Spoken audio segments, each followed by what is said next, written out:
If you're moving to Moncton from a big city, you may wonder what the differences are that you'll experience. So today, we're going to share some of those differences with you.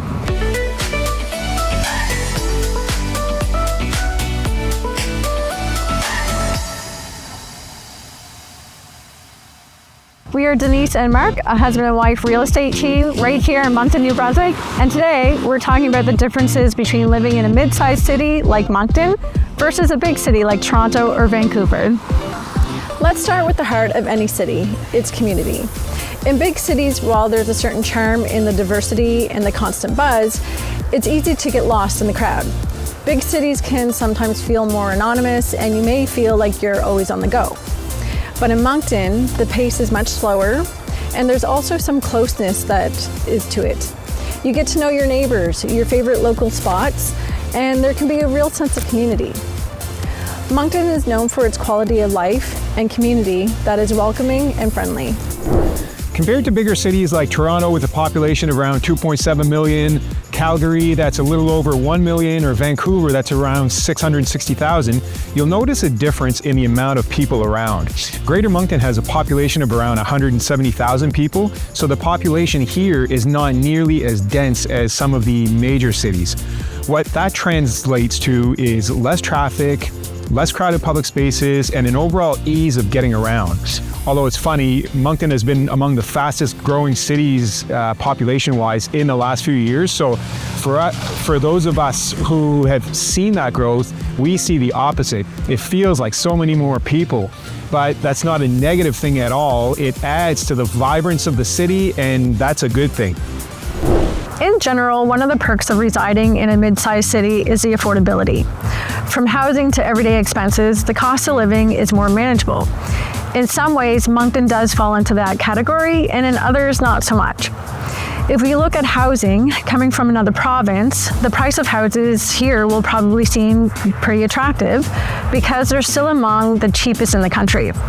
But if you're someone who's been living here for, say, 5 years or more, we have seen huge increases in prices, particularly in the more affordable ranges, where some have more than doubled. If you're a renter, it's a similar story.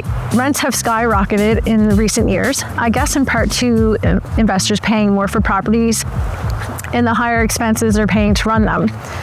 You can expect to pay $1,500 or so plus utilities for a 2-bedroom and over $2,000 for a one side of a reasonably nice duplex with 3 bedrooms. In one of our other videos, we went into more depth about the cost of other things like groceries and utilities in Moncton, so we'll leave a link so you can check it out. Even though mid-sized cities may have job markets that are focused on specific industries and fewer opportunities in certain sectors, Moncton doesn't really fit this. It has a wide variety of industries, from insurance to financial services, information and communication technology to transportation, retail to manufacturing, and of course tourism. This is one area where Moncton may be similar to a large city, as large cities are known for a more diverse job market with opportunities across various industries. In mid-sized cities, you might not have the same number of museums and theaters as big cities, but there's a unique charm in the local art and culture scene, community events, and local talent.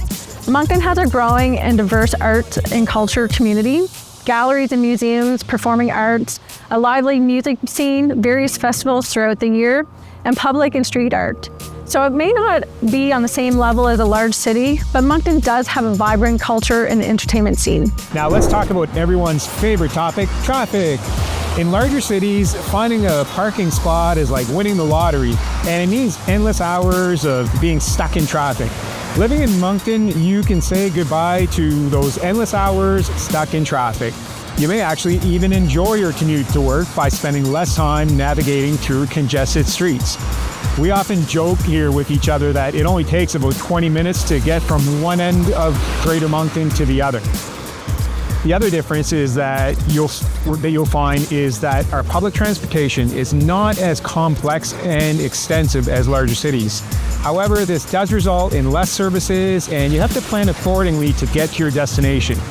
We don't have a public transportation system that's 24/7 here, so service times aren't quite as frequent as a large city. Even though Moncton has all of the regular amenities that you would need or want, They may not be as big or modern as those in a larger city. Larger cities typically have more advanced infrastructure, healthcare facilities, educational institutions, and recreational facilities. Don't get me wrong though, Moncton has some really great amenities. They just may be different from what you're used to. And also access to some amenities can be limited. We've said this before, but it's definitely worth repeating. Moncton is not the Big Apple and it does sleep. It is not a 24/7 city. When it comes to education, big cities will often have plenty of schools, whether we're talking about grade school, post-secondary education, or specialty colleges. Moncton actually fares pretty well here. For grade schools, we have several schools in different parts of town for both Francophone and Anglophone students, including French immersion. Now, to be fair, most of them are near or even beyond capacity, some with those temporary classrooms, we call them portables.